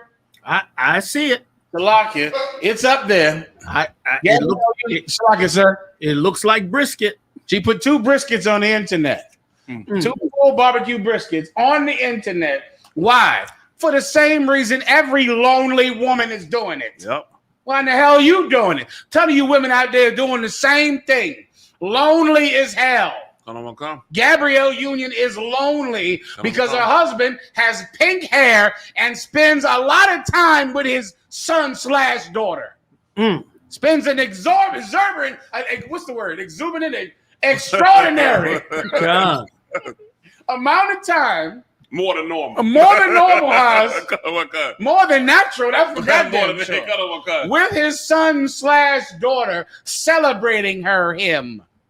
Meanwhile, she's sitting home with 2 briskets with nobody to give him any attention. So she puts them on the internet because she's lonely and needs a man. Salakia, sir. And General, you know this right down your alley. Also, what does that say about her as a mother? If I could, sir, once again, and here's the problem with being a Christian. Christianity is based in selfishness. Selfishness. And if you're selfish, you will never care about a child because a child will never trump your own pleasure. Right. And all you'll be is just someone seeking pleasure, seeking sex, seeking an orgasm. To go back to the story we went over earlier, there is 3 things wrong with that vaccine. That vaccine is 3 things wrong with it. And here's what's wrong with that vaccine. It doesn't taste like Popeye's chicken sandwich. It doesn't make you come and you can't get high. That's the problem with the vaccine. Because if you could get high on that vaccine, if it gave you an orgasm or tasted like Popeye's chicken sandwich. Does anybody ever check to ask what's in the Popeye's chicken sandwich when they were beating you in the face to get one? I don't think they gave a damn, sir, about what was in that Popeye's chicken sandwich. Listen, and uproar reading the ingredients. I think they just were gonna punch you in the mouth to get one. If the vaccine tasted like Popeye's chicken sandwich, then everybody would take it. Or if it made you have an orgasm, or if it got you high. And General, if I could, Salakia, real quick, don't lose the thought. Yeah, please. What you said is so heavy. And do you know that Popeyes has a warning on the sign when you get the Popeyes chicken sandwich? It is a sodium warning on the sign. I kid you not. There's a sodium warning on the sign when you go to buy the Popeyes chicken sandwich. Someone pull that up, please. When I saw it, I was shocked. I was shocked when they put that out. It's a sodium warning. Like what restaurant you go to that puts up a warning about their food? They damn near had to put that warning up probably because of some liability. Of course. And of course, people see the warning and don't say, I ain't eating that Popeye's chicken, man. They got something in there to kill you. Ain't nobody saying that. No, it's no internet fervor. It ain't no big websites all about it. No. Just in the line to get it. And if you get in front of them, you're getting your teeth knocked out. That's right. Like they want that. And that goes straight to Gabrielle Union. Well, I don't know if she's doing this, and of course, I'm not accusing her, but I am concerned that she cares more about money and marrying a basketball player than she does her son and whether or not her son has been molested. That gives me concern because that naked picture of her makes me think she cares more about likes and being sexually desired than she does her children seeing their mother's naked behind on the internet. If you go to school with one of her children, those kids have seen your mother's behind. Damn. Your friends. Your friends know what your mother looked like. And I don't know what kids are doing now, Haas. But kids would tell you about that when we were in school. Yes, they would. If a child saw your mother's naked behind, Yes, they would. They were not shy about letting you know about it. No, they were not. It seemed like you'd hear about that the minute you walk into the room. Hey, your mother got a lot of, damn, can I come over to your house? Hey, listen, let me come home with you. I'm gonna F your mother, which is what they say, and then end up at your house to do. Yep. And if I could, if Salakia, General, I just had to say this. What you're saying is so right and so heavy. And what psychological pain you would go through after that. Like your mother is your nurturer. Your mother is where you place your innocence at, or where you believe purity is at, which is why the Roman Catholic Church used Immaculate Conception to poison our minds, because they knew your mother was the nurturer, was the one you looked at for nurturing and for care and for love and for purity.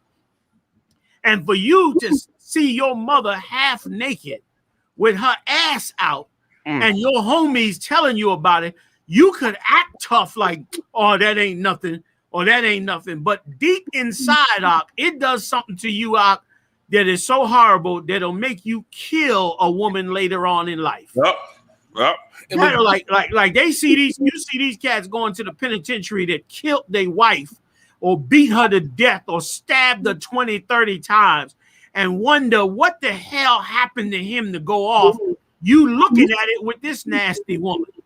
You like the woman that he had the highest dignity for turned out to be a nasty thong wearing, showing her ass to the world hoe. And that, brother, damages a man, a boy.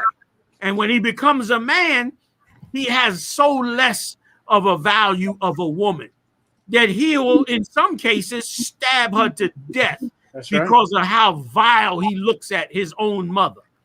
And brother, that's child abuse. This right here is child, not to mention in Christ's kingdom how illegal it would be. Like you saying, General, you so right. What an old selfish, nasty hoe. What an old selfish, stinking dog.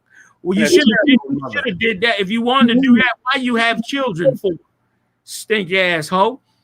And a terrible mother, just like you brung out, sir. And if I could, sir, I know you don't like this, but Commanding General Yahanna's mother, that was a mother, brother. I remember that, just to give her a hand now. That was some mother. I'm talking about a mother, and this is what every mother should aspire to be, sirs, like yours. In that his mother had no sexuality. Do you understand? None. She was a mother. And so many women never understand that, in that when you have children, you don't have the right to be human anymore. That's right. When you are a father, you don't get the right to be a human after you're a father. You forego that for them. For them, so many of you are, your mother is just a sexual being. That's what your mom is. Your mama need love too. Your mama is just someone that needs penis. That's all. And so every few weeks, some new man comes in and out your life, and you have to deal with it. Why? Because mama needs penis.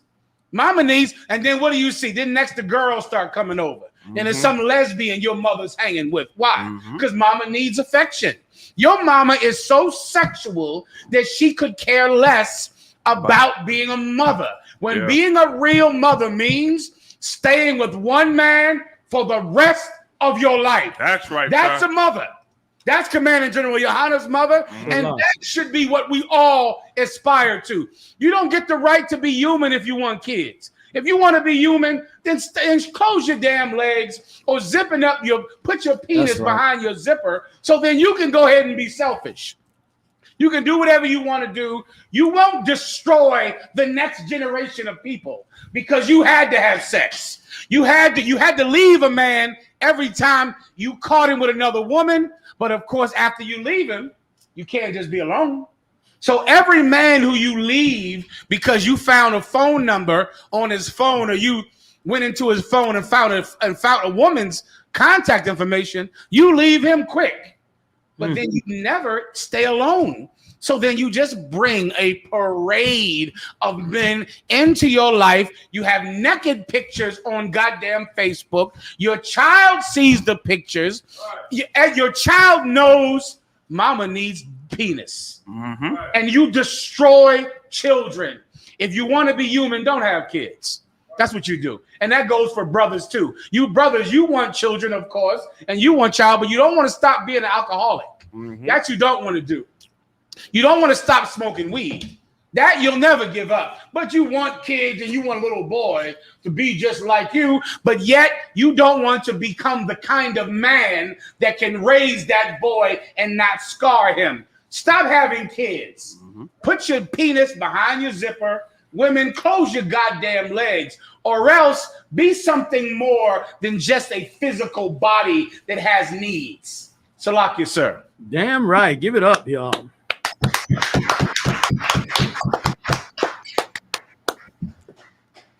And I still want me 2 more boys. So, you need it. You know how to raise them, man. you know what I'm saying? Yeah. Like, I think I'm finally ready now. You know what I'm saying? I think I finally got it right now. I can raise a couple now, man, without messing it up. Hell. Yeah. Yo, man. Damn right. And if I could, real quick. Oh, Salaki, go ahead, Marah. No, you got it, sir. If I may. No, go ahead, Marah. Go ahead. I won't cut you off. Go ahead. If I may, y'all so absolutely right, sir. If I may, what was this last week? I believe we went over this at camp. Literally spoke about this at camp. I got it right here for you, sir. This is a real story. It's a real article. July. Get close to that mic, Marah.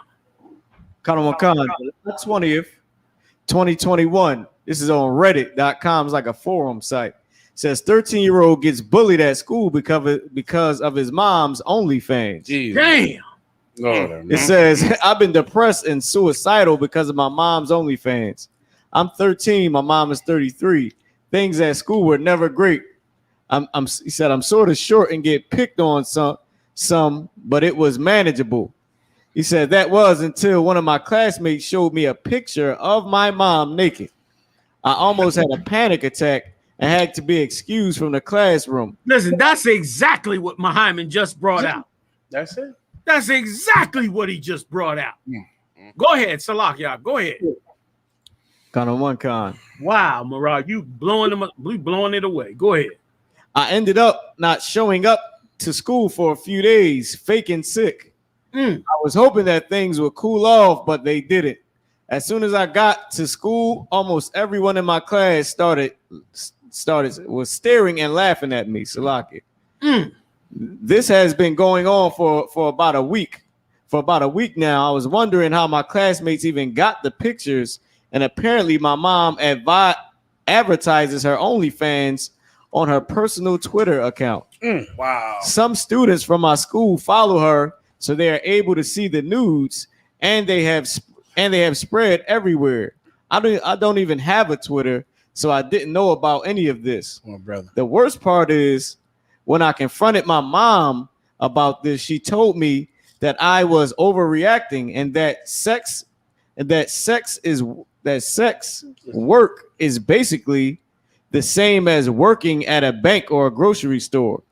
She also said it makes her feel good about herself and that I should be happy that she's more confident now. I told the principal, but they can't suspend thousands of students or take anyone's phones. I've been crying in my room every day for the past week. I don't think I could take it anymore. Damn. My God, Marah, you give it up for Marah. Y'all, good night, man. If I may, sir, Nicole brought that story out on the way to camp, sir. If I may, Officer Nicole, big shout out to Officer Nicole. I mean, that is exactly what. Damn right. That is exactly what General Muhammad just finished bringing out. Yeah. Like, you're going to destroy, you selfish stink asshole. You're going to destroy your son for nothing, man. For absolutely nothing.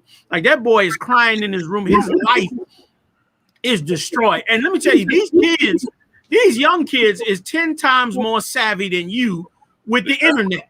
They find everything. They know everything going on in a 10-block radius around their house and in their school because of that internet. They know way more than you will ever know. And for you to be so immoral and then to shake him off like he's overreacting, you are a monster, man. You are a monster. That brother, I pray he come to the ISUPK because that brother right there is suicidal. We might lose that brother before it's all over.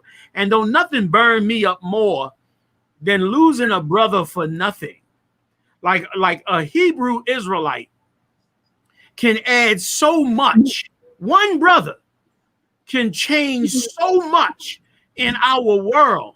To lose him because she was a nasty hoe is just intolerable to me. It's more than I could bear, personally, because it's like taking gold bars, taking a rowboat, taking gold, a box of gold, and rowing out in the middle of the ocean and dumping the gold in the river.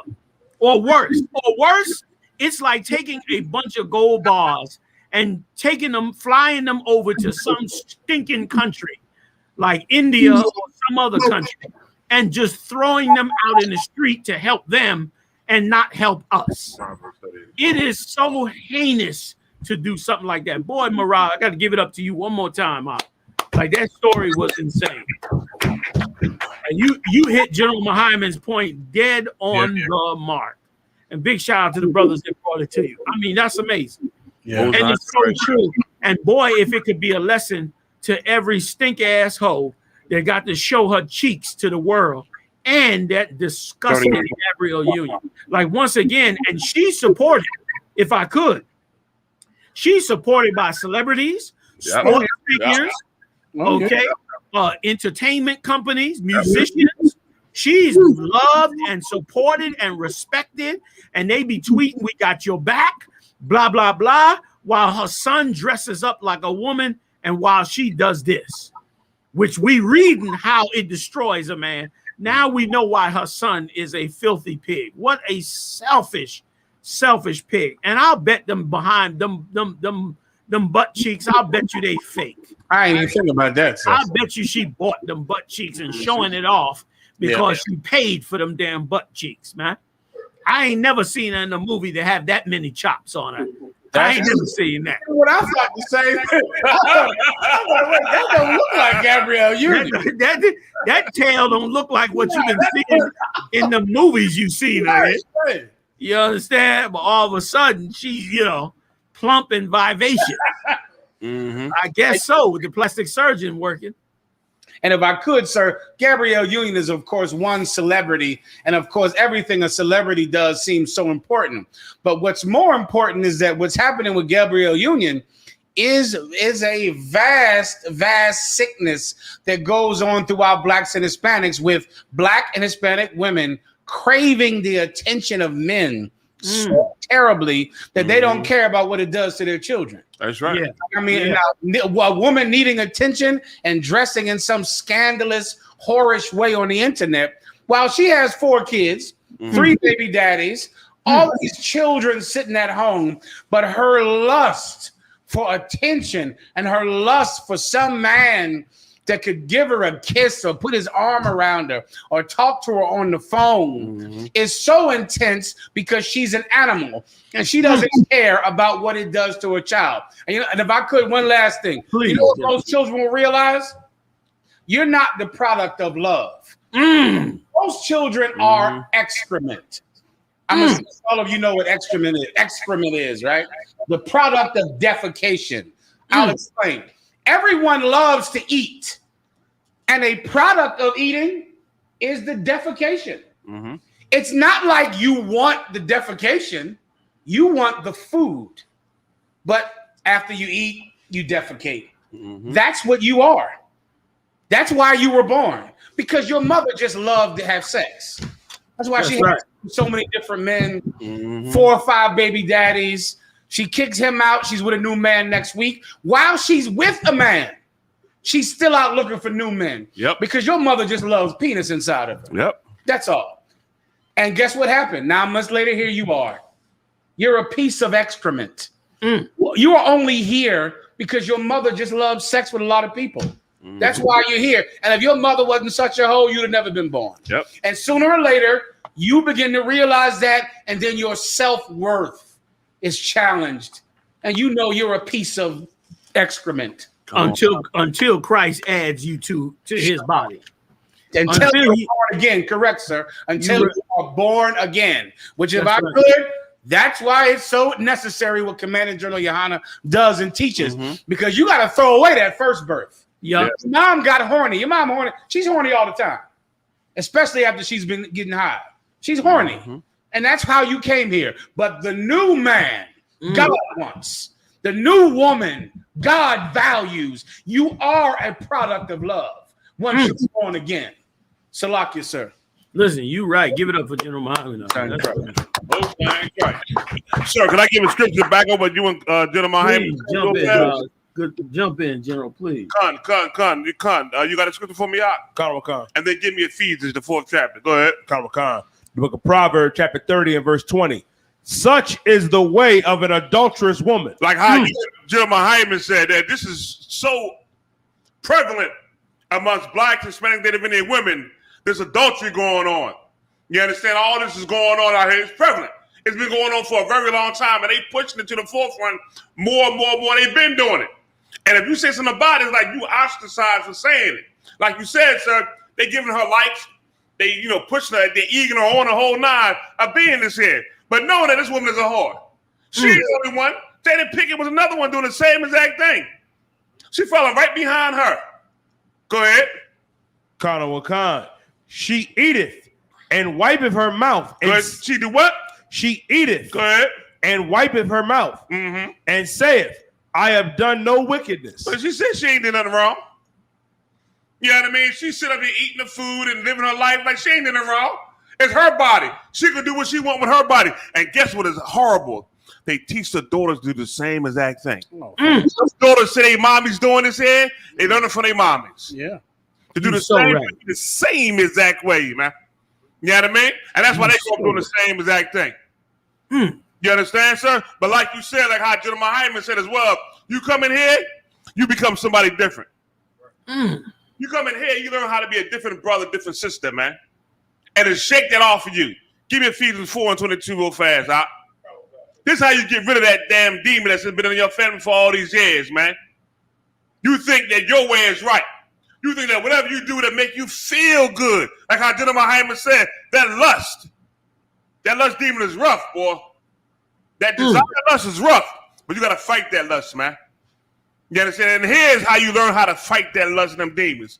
Go ahead, brother, read. The book of Ephesians, chapter 4 and verse 22. Yeah. That ye put off concerning the former conversation, the old man, which is corrupt, according to the deceitful lust. Those lusts that you've been living your life with, you learn from your mama, they are deceitful. They're deceiving you. And when they deceive you, they're also destroying you. Follow that same path.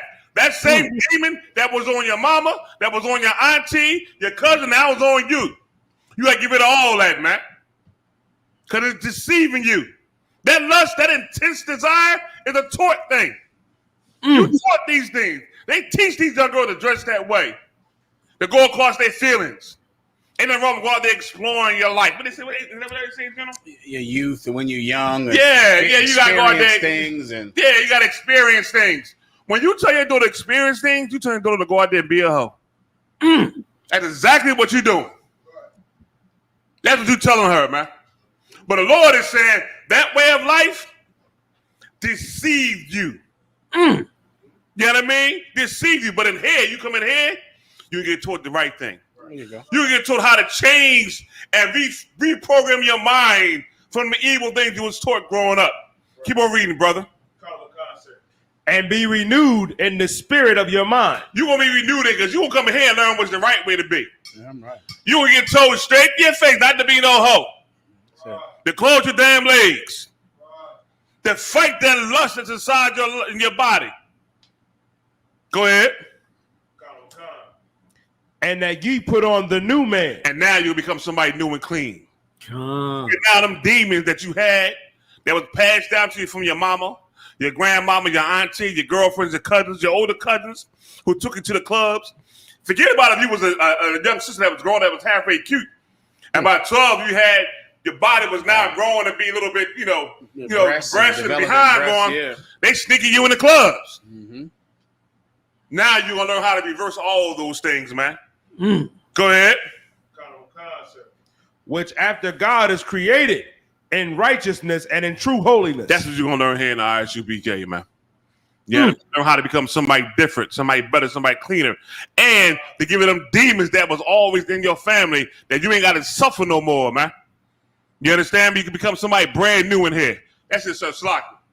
If I could, give it up for General Hazayan, y'all. If I could, first of all, let me say to my brother Charles Hightower, I give you my word. I give you my word, Charles Hightower. If you stand up in here and you work with us, I give you my word. We will reestablish all of your confidence and self-esteem. I give you my word in the name of Yahweh Shai, brother, that we will raise you up to be a mighty, respected, honorable, confident warrior of the truth of the Most High. Where you start at, damn right. Where you start at, Charles, means nothing. It's where you will be. We was all there where you was. You see General Muhammad in there? General Muhammad is an absolute murderous killer. Yeah.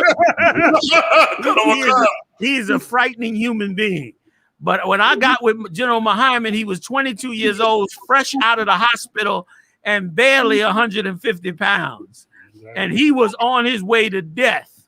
And through the grace of the Most High, the Lord brought him back out to be the mightiest man you see him today.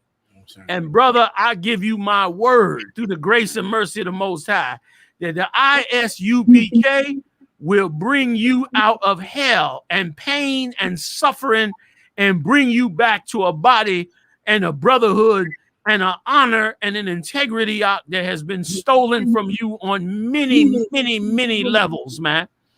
And I just got to add one other thing, man. General Muhammad, you said something that was so deep. I'm trying to recall it. It was so deep that it took me off track. When you said how, I got to come back to it because it was so heavy that it took me off track. It had to do with, I got it. When you brought out how if you a mother, hey, Charles, don't worry about that. You look forward, brother. Whatever you suffered before now, brother, you look forward. There's a ton of brothers. There's brothers in the ISUPK out there haven't never touched a woman simply because their whole soul is devoted to the work of the Most High. That's right. You got young cats in here out there, soul is devoted to the Most High, to where you don't have to fight them to take a wife because they would choose the truth over a morsel of bread if it was the last one on earth. That's right. How committed they are to the truth, and they right here in the ISUPK. But I pray they all receive wives, and we'll take them in, and you will too. And you in Detroit, oh my God, you need to look up my man. Boy, I got a captain in Detroit that's a complete animal, man. Captain LeBon. He is a complete blood-curdling killer.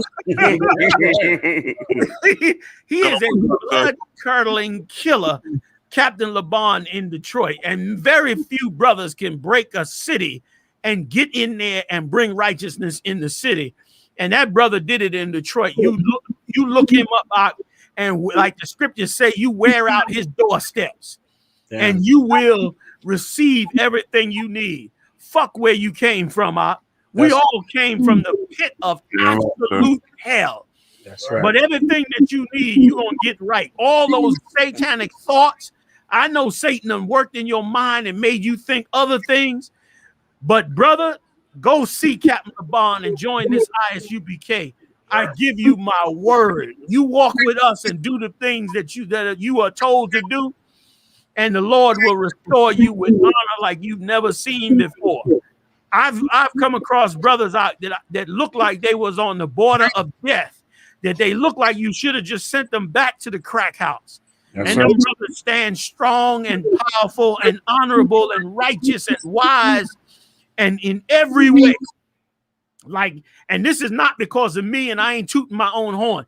This has nothing to do with me. This has to do with Christ, our true King, and where he is. The Most High is ironic. You understand? We looking for Christ in the biggest church. Christ is in these brothers with t-shirts, long chains, and scarves on their head, standing on the street corner, begging you to walk with the Most High. Do that, brother, and you're going to see your life change. But I want to get real quick back to what General Muhammad said. He said, once you have children, you no longer have the right to be human. And he's so right. When is a black woman going to learn that you got a fucking responsibility once you have a child, man? When you going to learn that you can't just be a nasty hoe in the public because Gabrielle Union is, or some other nasty hoe you see on TV and on the internet. You got an obligation to walk a certain way, not even for just your children, but for every man, young, old, whatever. It is your responsibility to walk in a way that reflects righteousness and intelligence and wisdom, and not in a way that promotes the horrors of this world, man. You got that responsibility, like he brought out. You can't just do whatever you want no more, because you decided to open your legs and have them children. Them children deserve to look at like understand humanity. This is a stupid idea that humans, that you should just do what you want to do. Esau promotes that. You come out of high school, he send you to college to become a drunk and a drug addict and a hoe and to run the streets and to do every nasty act, because in his stupid ass mind, that's what makes you a responsible adult. When he's an idiot, when what makes you a responsible adult is following good mothers and fathers that represent themselves properly, that give you the tools, like the same way Peter said. Peter said to lead by example. That's right. Be an example to the flock. That's right. And your mother and father is your example. And sadly, many of our mothers and fathers have shamed us into thinking differently. But that's okay, because we got the truth of the Most High. We got the I.S.U.P.K. We got this house of truth that we can now turn around and get a new example. I love to watch General Muhammad and his family and his kids. General Mayat, General Haas, other brothers. I love to watch them operate with it. They better than me with it. They way better than me, because I got about zero patience for bullshit. But they so good with raising families and raising children and being patient. Like, they understand what I've been teaching for years in this truth, that you are now an ambassador of the Most High. And you must walk in that way regardless of whether you want to or not. You have a responsibility. And you sisters got that responsibility. And let me tell you something, last point. You better be smart enough to know the difference between right and wrong when you turn on the internet. When you turn on the internet and see Gabrielle Union stink ass, you got to be wise enough to say, that's not good for us. And to step away from that and make sure you don't try to mimic that because she's famous and you think it's exciting and because she's a movie star. You got to pull away from that. That's what's destroyed our music. That's what destroyed us in the movies. That's what destroyed our image. You got to pull away from that and recognize, like General Muhammad brought out, you got to recognize that you can't just be human no damn more. You got a responsibility. And you know what I found out about righteousness? I found out that righteousness is extremely contagious. You put on righteousness, it is contagious. It means that brothers and sisters will mimic that righteousness out, and it will spread like a wildfire. But you know what else is contagious? Wicked ass, lustful, evil ways is very contagious. And until, like the scripture said, the scripture put it so right. Christ said it right. It said, until the days of John the Baptist, the kingdom of heaven suffereth violence, and the violent take it by force. Until the righteous brothers of the Lord stand up and teach you how to walk right in this earth, the wicked will teach you every wicked act and take you away from righteousness and steal you and destroy you and wipe your people out. It is your responsibility to put on that long dress. It is your responsibility to show them sisters and your sons and daughters you in a long skirt. It is your responsibility. That's why it's so righteous when I turn on the Facebook and see you sisters with your hands like this, and see you brothers putting your daughters. That's important, man. That's important in what we do. You understand? Because that is what teaches our brothers and sisters that we got a responsibility to walk honorably. How are you going to get Charles Hightower to take back his honor and take back his morality if you put him in a world with wickedness and evil? He's begging you in Detroit to put back on that righteousness and to put back on that honor so he can get his righteousness and his honor back. And big shout out to Captain LeBon. He'll get the job done for you. Damn right. And that is what's so important. Listen, I wish we could run another hour, man, but I got to clip us, General. Count of one, sir. It's after 11 o'clock, man. I want to invite you to pay your tithe, brothers and sisters. ISUPK.com is the website. Pay your tithes, man. Support this truth. Hey, go to blackwatch.news. Hit the subscribe button. Put your name and your email in, man, so you can get on my list. We moving away from YouTube on the Blackwatch because y'all know I curse too goddamn much. We get too many damn strikes. You understand? They've been trying to fix me for 40 years. I'll come over to blackwatch.news, man, so we can build it up and have a world of our own and be able to say what we want and discuss the issues as freely as we want, man. I want to give a big shout out to Captain Mawa Quad for having an amazing weekend, man. The fire weekend, every weekend. Him and his Midwest Rangers always go over and aboard to take care of the brothers and sisters, man. I heard it was amazing, even though there was a little bit of rain. Brothers and sisters had an amazing time out there, man. Looking forward to Captain Tazaryak in New York to do theirs next. Join General Muhammad every Monday and Thursday, man, 6:30 p.m. He's online. I.S.U.P.K. online classes.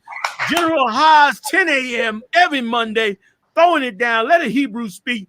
General Mayak every Wednesday in the morning. Ask ye the prophets, man. I want to thank my main man, Officer Marah, Officer Yediah, Officer Ibar, been holding it down, tolerating all my bullshit, and holding this truth down and holding this show down, man. I want to thank all of y'all for joining us. I'll see y'all next time, Israel, live on the UPK, y'all. Shalom, y'all.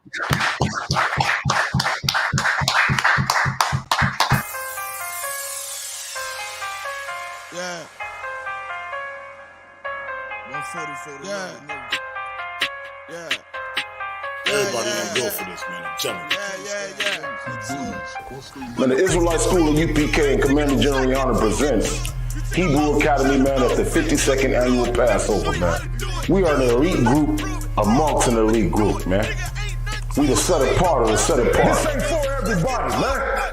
Everybody is not required to do the Hebrew Academy.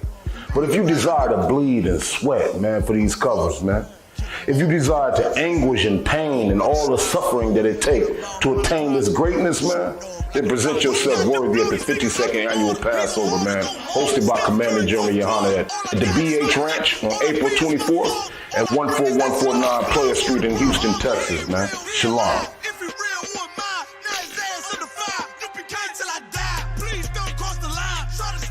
Everybody ain't built for this, man. I'm telling you. I'm on the grind. Let's get to it. Double time and believe. You ain't harming me, nigga. I brought a whole army of niggas.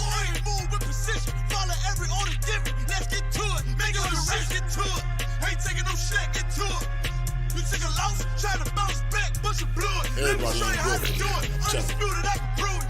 One, we can do it. Nigga, ain't nothing to it. Ain't no cops, ain't no excuses. Let's get to it. You hear the truth that I'm speaking? A lot of hate for no reason. You probably don't understand. Everybody ain't built for this, man. I'm telling you. And he thought he was gonna put coppers out. If you wanna cross the road, cross the fucking road. That's what you do. Don't sit here and talk shit like what's gonna pop up, what's gonna do this. If you gonna cross the line, cross the fucking line. Otherwise, get the fuck out of here. That's right. You don't sit here and disrespect our brother. And then, like he said, I disrespected you, your sister, you, your daughter, your wife, everybody. You ain't stepping to me. Y'all don't know what them young Hebrews are going through. Y'all don't know what them young Hebrews are going through. Y'all don't know what them young Hebrews are going through. Y'all don't know what them young Hebrews are going through. Woe to America. This ain't living, my people being slaughtered, can't escape the white man system. Fuck Juneteenth, nigga, you's a goddamn Christian. Joining hand with the oppressor as they killing our children. We don't have no protection cause we don't follow the scripture. White man is the devil, Yahweh is a nigga. Bitch, them real Jews are back, that's why the feds take a picture. We can rule in one night if we put down the switcher. Sister, get off in that kitchen, stop being a stripper. Show me how you do that there, and I just might tip you. I was cruising, banging slow, jamming 144. It's the home of the truth. Make a hater get ghost, nigga. Y'all don't know what the young Hebrews are going through. Y'all don't know what them young Hebrews are going through. Y'all don't know what them young Hebrews are going through. Y'all don't know what them young Hebrews are going through. You ain't in the truth if you ain't U.P.K. One West priest life warfare every day this way. Angry black man with rage, which I can use the AK, but I just fire the bullets. Cattle with kind. When you see me at the camp, please cross the line. I'm not a rapper, I'm a soldier. I will beat your ass down. Take ground to the other one, tell me to stand down. U.P.K. not down, we don't play around. Ride around with the sword, make them lay down. Can't stop coming up, I'm gonna stay down. Long live One West to the fucking grave now, huh?